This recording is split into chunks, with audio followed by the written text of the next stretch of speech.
নমস্কার, চলার পথে উইথ কমলিকা ভ্লগে আপনাদের স্বাগত জানাই। বুদ্ধ পূর্ণিমার দিন গিয়েছিলাম জয়নগরের বেশের মেলায়। সেই মেলাটাই আজ আপনাদের ঘুরিয়ে দেখাবো, কিন্তু তার আগে চ্যানেলে নতুন বন্ধু হলে চ্যানেলটা সাবস্ক্রাইব করে নেওয়ার অনুরোধ রইল। প্রতি বছরের মতো বৈশাখ মাসের অমাবস্যার পরদিন অর্থাৎ প্রতিপদ থেকেই এই মেলার শুরু হয়ে গেছে। মায়ের আবির্ভাব দিবস উপলক্ষে হওয়া এই মেলার 15 দিনে 15টি সাজে সাজানো হয় মাকে। সেই জন্যই এই মেলার নাম বেশের মেলা। আর আজ 15তম দিনে মাকে সাজানো হয়েছে ষোড়শী রূপে। আর এই বেশটা 3 দিন থাকবে, তারপরে হবে অন্তিম বেশ মালিনী। এই মেলার সময় মন্দিরে সবার অবাধ যাতায়াত, সেই কারণেই মন্দিরের যে রেলিংগুলো ছিল সেগুলো খুলে দেওয়া হয়েছে। আর মন্দিরের চাঁদনিতেও প্রচুর দোকান বসেছে। আর এখানে দেখুন মায়ের রূপ পরিবর্তনের তালিকাটাও দিয়ে দেওয়া আছে, আপনারা চাইলে জুম করে দেখে নিতে পারেন। মেলা উপলক্ষে মন্দির সংলগ্ন মাঠ এবং তার দুপাশের রাস্তা জুড়ে বসে প্রচুর দোকান, তার সাথে বিভিন্ন রাইডস। চলুন এবারে তাহলে আপনাদের ঘুরিয়ে দেখাই পুরো মেলাটা। মন্দিরের চাতালেই প্রচুর দোকান বসে। আর এই মেলায় যে দোকান বা রাইডসগুলো আসে সেগুলোর বেশিরভাগই কিন্তু প্রত্যেক বছর প্রায় একই জায়গাতেই থাকে।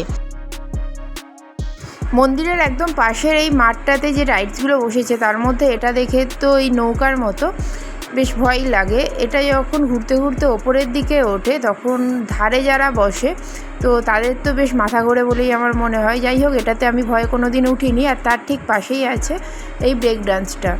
তো এই ব্রেক ডান্সটাই কয়েকবার উঠেছিলাম। এটাতে খুব একটা ভয় লাগে না, কিন্তু যখন চলে তখন একটা হ্যাচকা টান মতো লাগে, কিন্তু খুব একটা ভয়ের কিছু নয়। ব্রেক ডান্সটা এখনও চলা শুরু হয়নি, ওটার সিটগুলো ফুল হলে তবে ওটা চলা শুরু হবে। তার আগে চলে এসেছিলাম এই যে বন্দুক দিয়ে বেলুন ফাটানো হচ্ছে এইখানে। তো ভিডিও করা হয়নি, আমার ছেলে মানে শাগনিক আর ওর বন্ধু দুজনেই বেলুন ফাটিয়েছিল, তো ওরা কিন্তু 3টে টিপই মিস করেননি। আর এর ঠিক পাশেই প্রচুর ফুচকা স্টল বসে এই মাঠটাতে। এই মাঠটাতেই কিন্তু মেলাতে সবচেয়ে বেশি ফুচকা স্টল থাকে। আর এর মধ্যেই ব্রেক ডান্সটা ঘোরাও শুরু করে দিয়েছিল।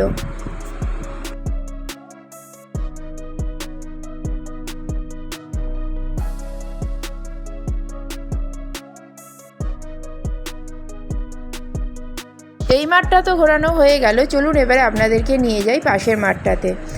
অস্থায়ী বেশ অনেকগুলো রেস্টুরেন্টও বসে মেলাতে। তো এখান থেকে আমরা চলে এসেছি পাশের মাঠে। এই মাঠটাতে ঢুকতে প্রথমেই একটা ব্যাগের দোকান আছে। 100, 150, 200 বিভিন্ন দামের ব্যাগ পাওয়া যাচ্ছে এখানে। আর ব্যাগগুলো দেখতেও কিন্তু খুব সুন্দর ছিল।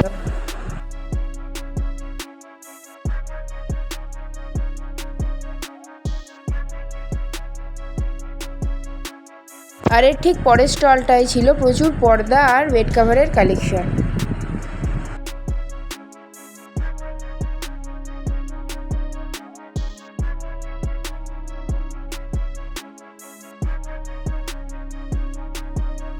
আর এই দোকানটাতে জুয়েলারি আর ক্লিপের সাথে বিশেষ করে ইয়াররিংসের কালেকশন ছিল প্রচুর পরিমাণে। আর এরপরেই কাঁচের কাপলেটের দোকানের কালেকশানগুলো দেখে নিয়ে চলে গেছিলাম মাঠের একদম শেষের দিকে। তো ওখানে এবছর কিছু পরিবর্তন হয়েছে। একটু আগে বলছিলাম না, এই মাঠের প্রায় সব দোকানই মোটামুটি ফিক্সড থাকে, কিন্তু এখানে আগে একটা নাগরদোলা বা ওই যেগুলো আকাশ ছোঁয়া বলে ওই রাইডসটা আসতো, কিন্তু এবারে এসেছে এই টোরাটা।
এই টোরা রাইডটা অনেকক্ষণ ধরে দাঁড়িয়ে দেখছিলাম। আর তারপরে চলে এসেছি একদম মাঠেরই, এই মাঠটার একদম শেষে এই ড্রাগন ট্রেনটা দেখতে।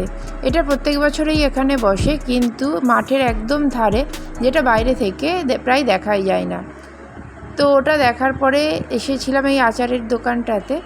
প্রচুর আচারের দোকান বসেছে, আর তার সাথে কিন্তু প্রচুর পাঁপড়ও আছে। আর যেটা স্পেশাল এই দোকানগুলোর, সেগুলো হলো গয়না বড়ি।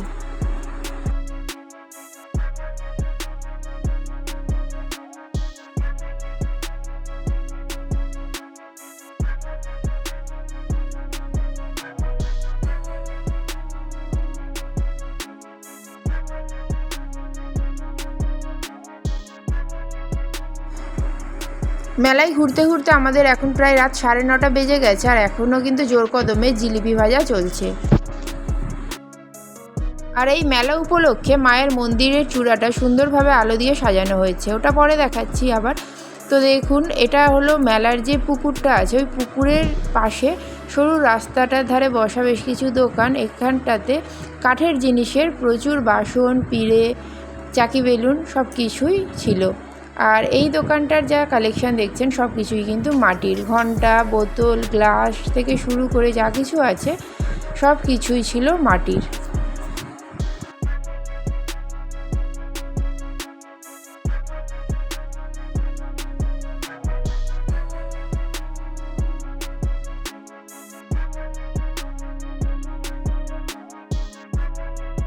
পুকুরের পাশের রাস্তাটা থেকে চলে এসেছি একদম মন্দিরের সামনে, আর মন্দিরের চূড়াটা সুন্দরভাবে আলো দিয়ে সাজানো হয়েছে। এবারে এখান থেকে বেরিয়ে যাচ্ছি, আর এই মেলাতে এসে এবারে একজনের সঙ্গে দেখা হয়ে গিয়েছিল। এমন একজনের সাথে যাকে কিন্তু জয়নগর এবং আশপাশের মানুষ প্রায় বিভিন্ন সাজে দেখতে পান। এই বহুরূপী সাজে তিনি জয়নগর এবং আশপাশের মানুষের কাছে দীর্ঘদিনই পরিচিত। আর বুদ্ধ পূর্ণিমার দিন ইনি সেজেছিলেন বুদ্ধের রূপে। আর এটা উনি মালিনী বেশের দিন কৃষ্ণের রূপে সেজেছিলেন। আর মেলায় সবচেয়ে বেশি ভিড় ছিল এই দোকানটাতে। মাত্র 6 টাকার সেলের দোকান। এখানে যা কিছু বিক্রি হচ্ছিল সবই 6 টাকায়। তো এখানে কি কি পাওয়া যাচ্ছিল আপনারা দেখে নিন। আর আমি যে জিনিসটা নিতে এসেছিলাম সেটা ছিল ম্যাগনেট। এখানে প্রচুর ম্যাগনেট পাওয়া যাচ্ছিল মাত্র 6 টাকাতেই, তাও একটা প্যাকেটের ভেতরে 2টো করে ম্যাগনেট। তো আমি বেশ কিছু ম্যাগনেট নিয়েছিলাম, এই যে এগুলো।